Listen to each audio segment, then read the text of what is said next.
to Ghosts in the Valley podcast.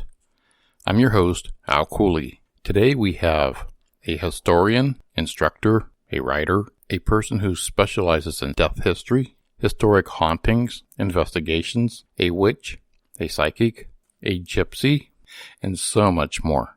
Stephanie McGrath, the Fey Witch. She will be on right after these messages.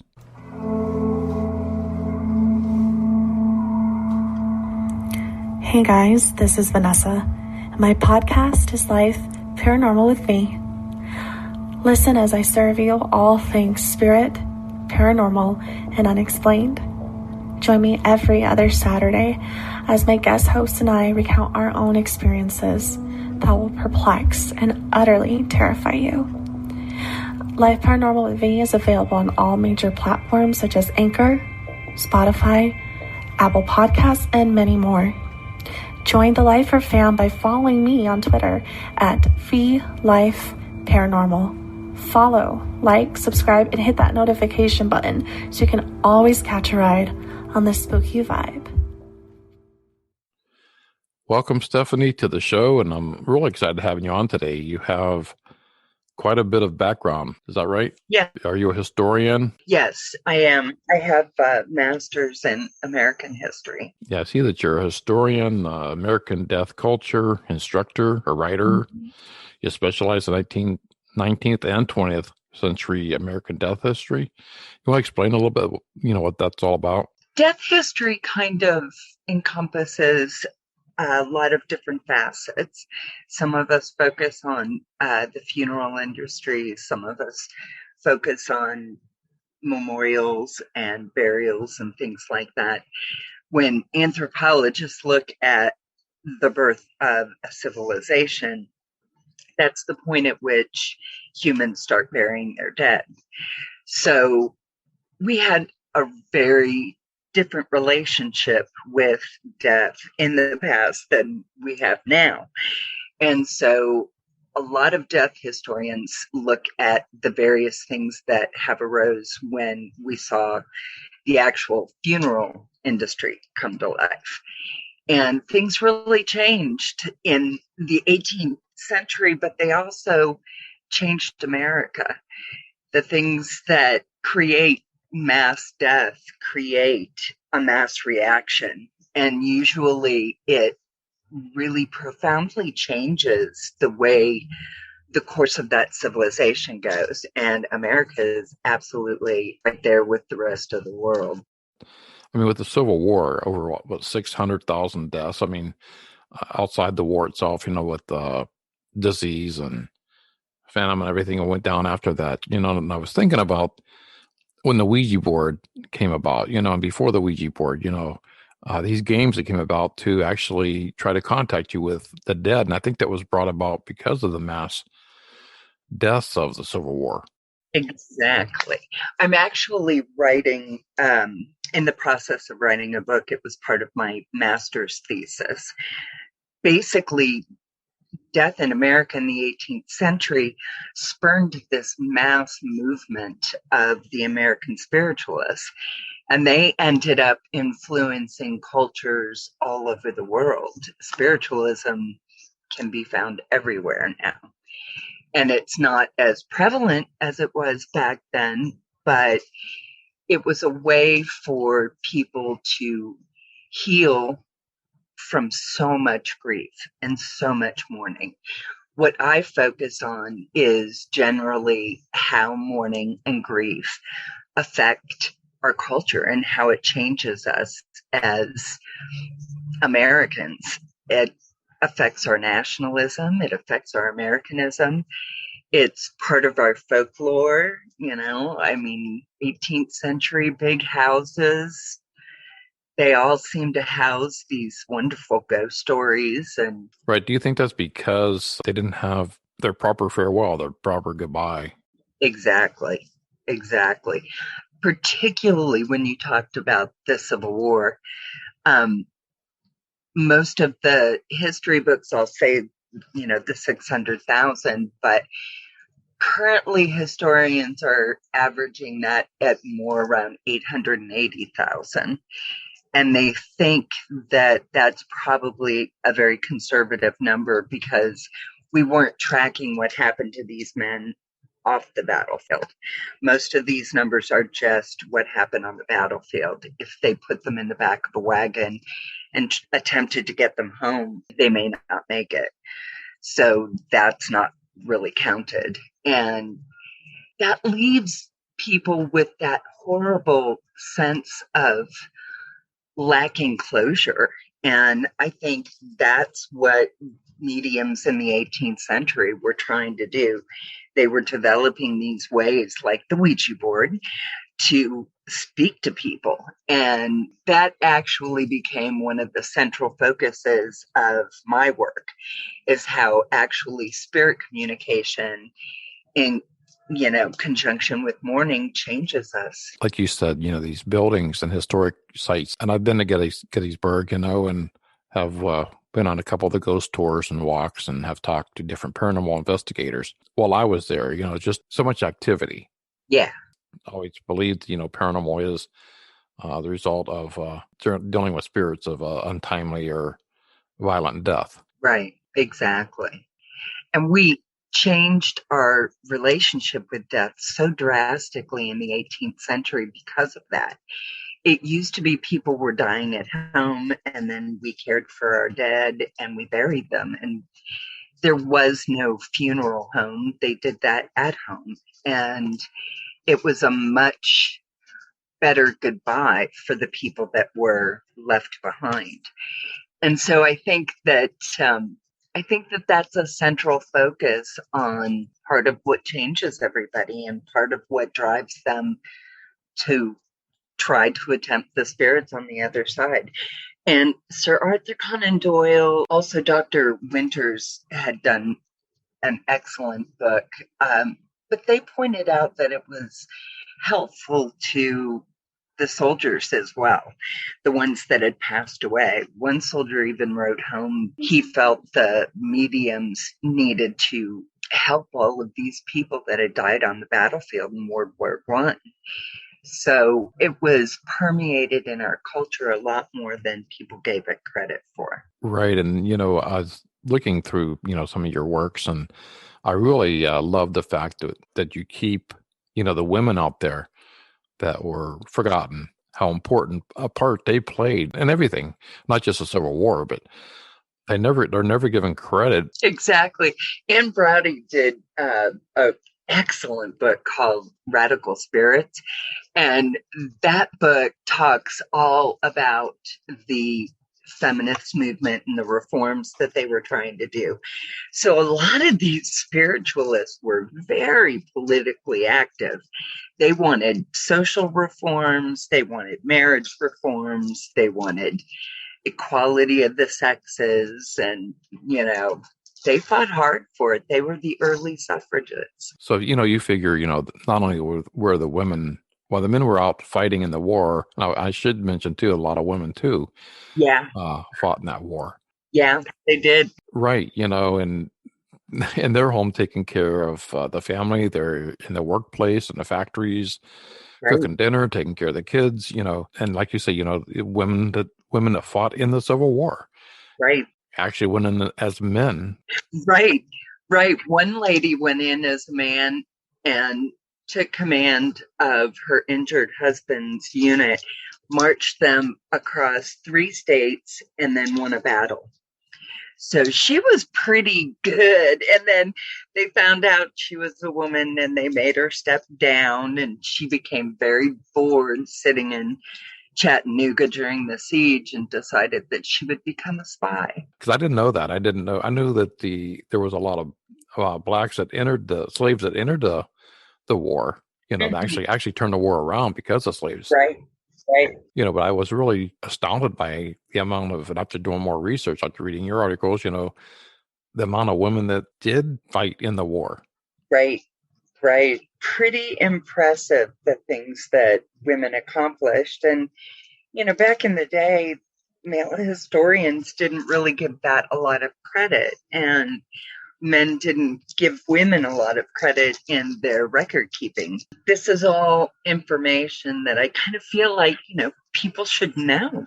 These are the hidden histories, I think. Right. And I think after doing this podcast for like 3 years now and being involved in paranormal for over 40 years or whatever, I'm kind of blessed to have so many people like yourself and all these other guests I've had on to actually educate me on some areas I was lacking, I think, because of my education. And they don't teach you that in the history books.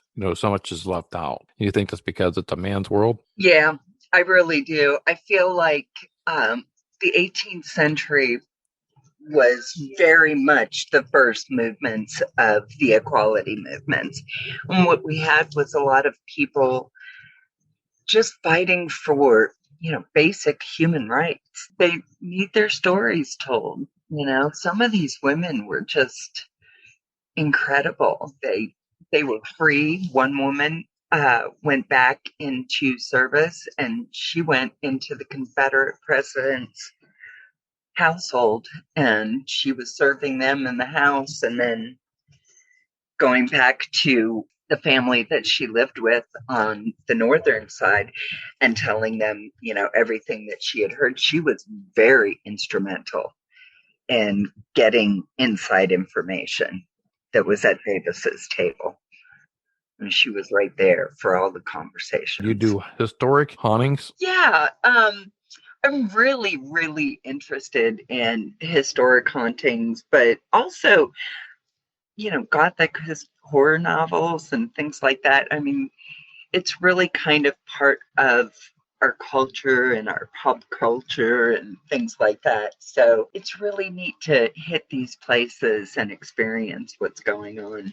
My daughter and I really like going to a lot of these places and really into the spirit communication aspect of it.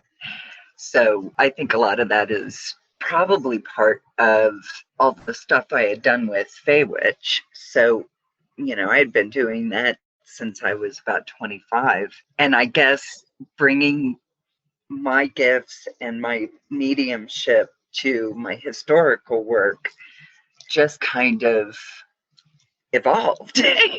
So I'm like really lucky and blessed that I found this niche in this aspect. But it's really neat to be able to share that with my daughter and, my granddaughter and all that. Right. Bring them into the fold, Right.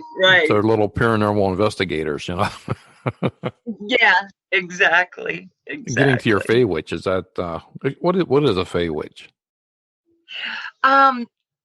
Originally I had been trained to do, it was called Fairy Wicca, and it was using a lot of different spirits and elements, entities, things like that, and bringing them all together.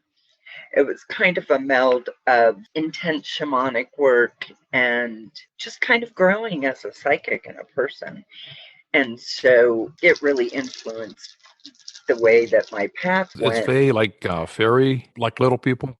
Yeah, the Fey folk. Mm-hmm. It's big in Celtic lore. And we have an awful lot of that here in the Appalachian foothills and stuff.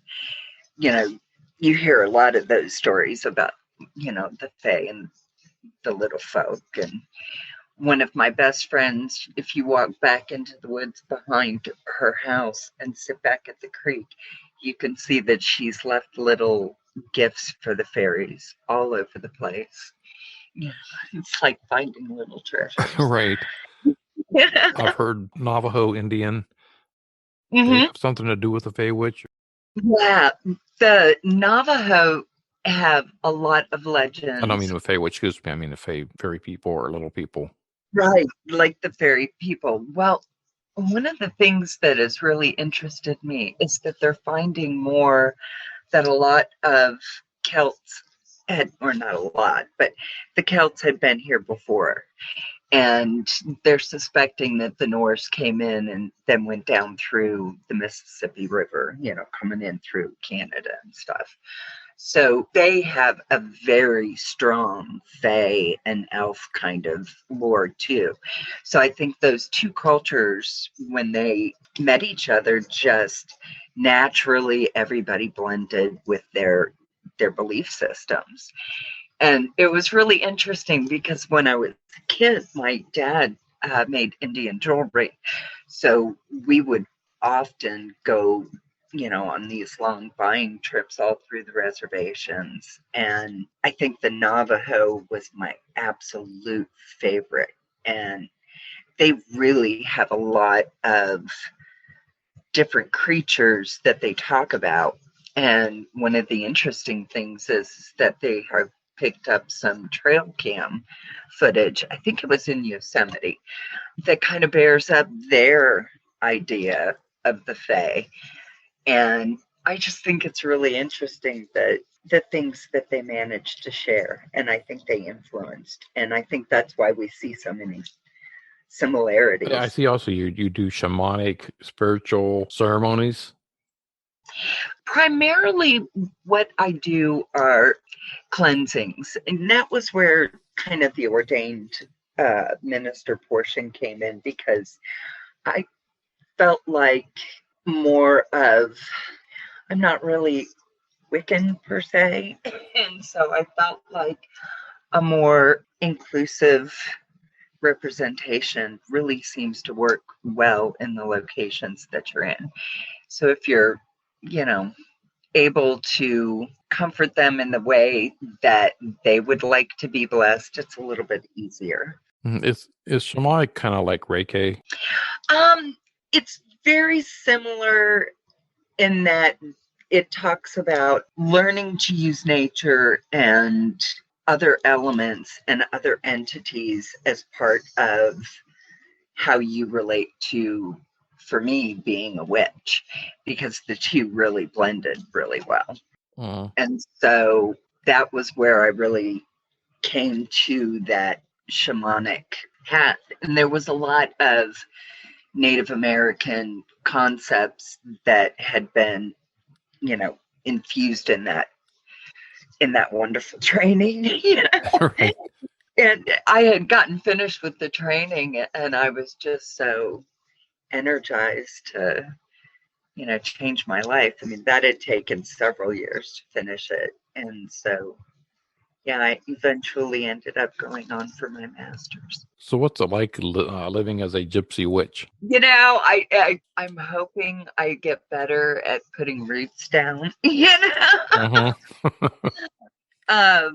but I love it, everything about it. And I really didn't know how to label you as, no offense. I'm just, no. When I'm looking at your background, a gypsy, a witch, a psychic, minister. I mean, I'm like, where do I begin here? And it's more just gypsy spirit. Okay. And I think, the one influenced the other. And when I first entered into school, I thought they would be completely separate. And so this has been a really nice way to blend them all. And unfortunately, I haven't figured out a good label either. So, I keep thinking, you should really order business cards. And I'm going, Yeah, you would need like 5 of them, huh? Right. My sister, she's ordained minister, but she's been going to this, and it's near us here in Ohio. It's called the White Barn Healing Tent. Mm-hmm. And they do Reiki, it's a big tent that American Indians come. They erect this every year. They take it down at the end of summer, and she holds her healings and wonderful in the tent, and I had terrible problems with my knees, and I thought, I don't know if this can help me or nothing, but my wife and I went, and man, did we have such a great day there. Because with the tobacco and the sage and the meditation, and how you throw, your sage and tobacco into the fire, and that really gets you into that mindset. You smell it, smell it. One of my best friends is a Reiki healer, and it's just this fascinating use of energy that I'm always amazed at how successful it can be. Right. Mm-hmm. I was amazed, and there was a process of going into the tent. You had to go left to right, around a circle, and make sure your shoes are off before you go into the tent. And everything was done with respect and of honoring the American Indian culture and beliefs, and passing your burden off to the next one, and and I went around the circle, and I thought it was just, we had a great time. I mean, I do plan on going back, and she's also the lady that operates this healing tent. She also takes in animals that are abused or they're going to kill. So she has a huge farm there that the Amish drop off their horses instead of killing them or shooting them. They go there to spend the rest of their life. Oh, wonderful! I'm going to have to come up and find this place. It's up in Ravenna, Ohio. Okay, I know where that is. I'm in Columbus. So. Yeah, it's White Barn. I think it's a White Barn Healing. It's on the internet, and she does great work there. And, wonderful. And I just was curious, because you were talking about shamanic, spiritual beliefs and ceremonies, and I always had a problem separating, traditional religion with Reiki or any Indian culture. And I remember years ago, meeting an old Lakota Indian, and it was really interesting on how everything they believe in it, has a God. It's like, the good spirit. You're taking the good spirits out, or the evil. You're taking the evil spirit out of the everything that's living, plants, right, animals, humans. I love that conjunction. I mean that point at which it all comes together is really wonderful. It's really, it's really fascinating because a lot of what I experienced was very much a personal inner journey. So, each month you're doing different things, and each time you progress to a different level, you have to take it one step at a time and learn how to see the different things that they're trying to show you. And it's really amazing. Correct. I think because we live in a judgmental society that, you don't have an open mind. And I think that's why my podcast is so successful, because I have people on to talk about Bigfoot or UFOs or spirits. And I'm not here calling them crazy. I'm here as an outlet to talk to that. Who am I to say you weren't abducted? I was raised in the Sierras, not far from that Patterson Gilmore Bigfoot photo.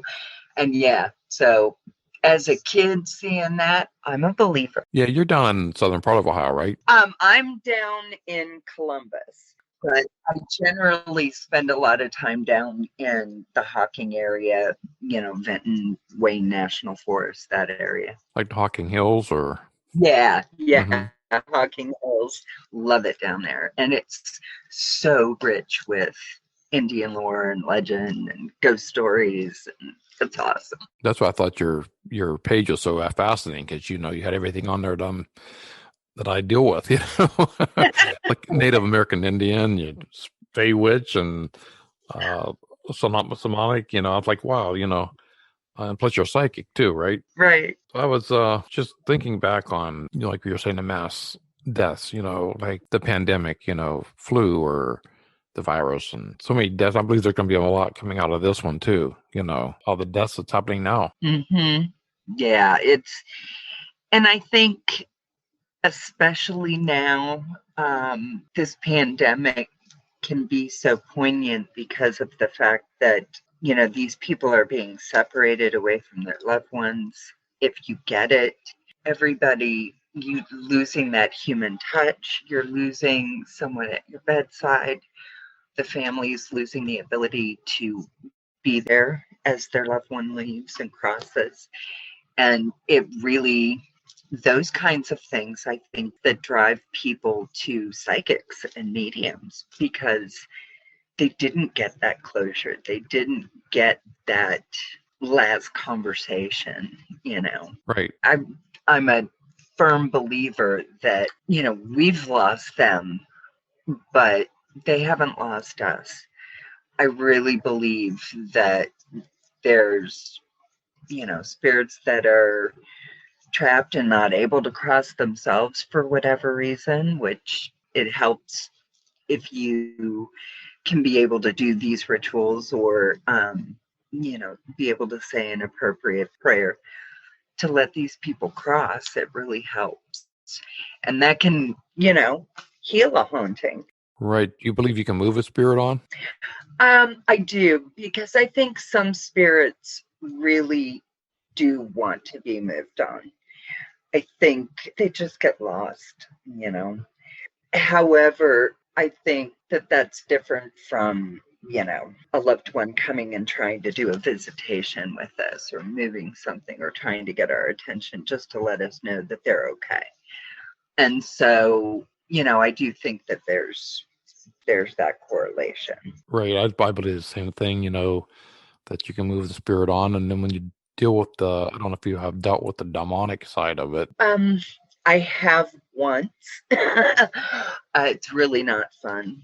And I really feel like that's very important, especially with the spirit communication that I'm so fascinated with.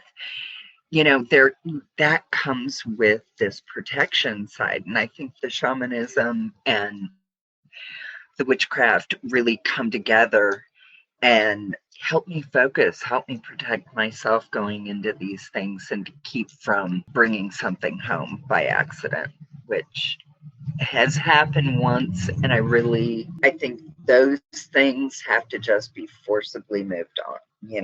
It just pays to know what you're doing. And I think that's, just part of what I wanted to be able to do. And it's really amazing that it's evolved to this point. Right. Even when I think back on the Indian burial grounds, and how many buildings and museums and parking garages, etc., were built over top of these grounds, and that's why you have so much activity.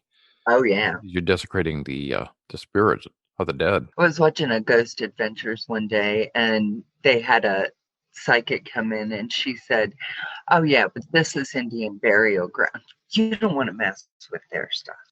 And I think that's an issue too, because Americans came to America or came to this country and totally discounted all the thousands of years that civilizations and towns and villages and even some cities for these, natives have been created. And we don't think about what's gone on before.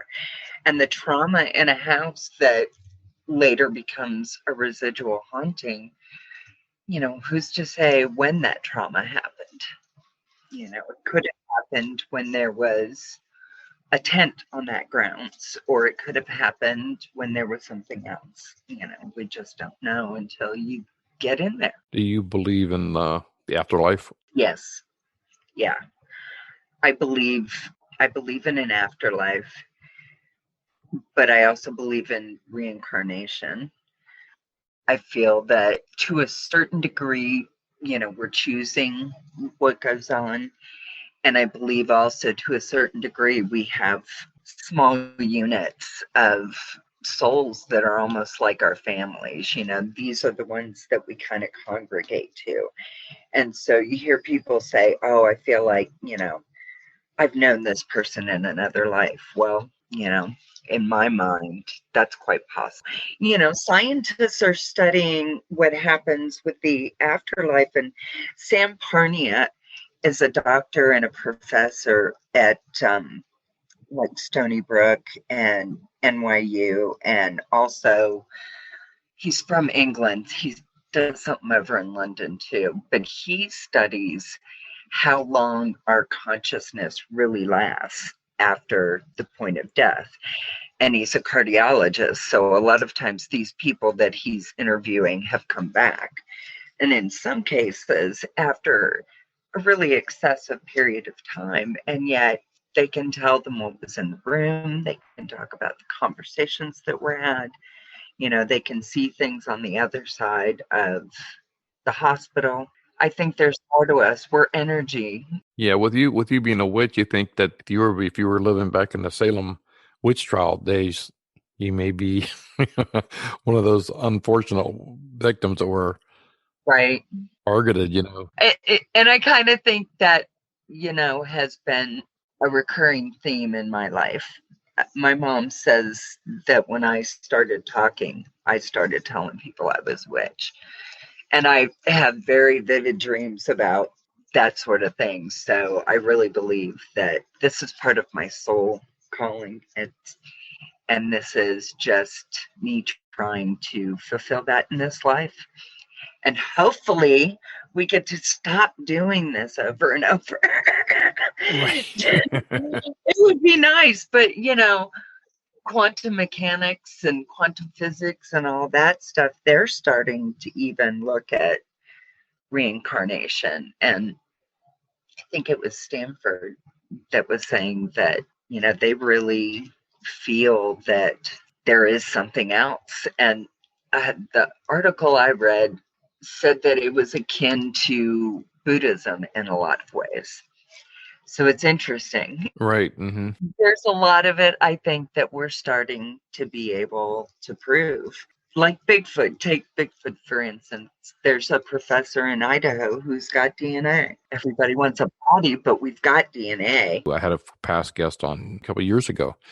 I asked him, why don't we find any bones of Bigfoot? And he said, well, why would we? What bones in the woods are left? I mean, right, because animals eat the bones, eat the meat. And he brought up a really good question to me, was like, did I think UFOs and Bigfoot were related? A lot of your mass sightings of UFOs over lakes and ponds and bodies of water that you go in that area, you'll see sightings of Bigfoot, hybrid people. Yeah, that I think is a really good question, because a lot of these people are saying that they're seeing more things going into the water, the submersible style UFOs. And if they're going in and out of the water in remote areas, then they're going to see something.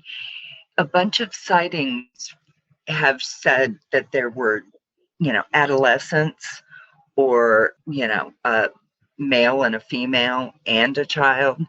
So if they're family oriented and they're leaving rock structures and wood structures in certain ways, why wouldn't they bury their dead?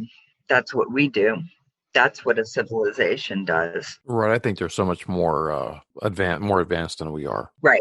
Throughout the years, it's proven that they are, and I think the government covers so much stuff up. Oh, yeah. Unbelievable. The Israeli space minister, former space minister, recently retired. And after he retired, he said to the press, and it was fairly recently, that UFOs existed and that some of the major governments had agreements with them, and that basically he was 90 years old and retired, and so who cares if it's classified or not, and wanted the public to know.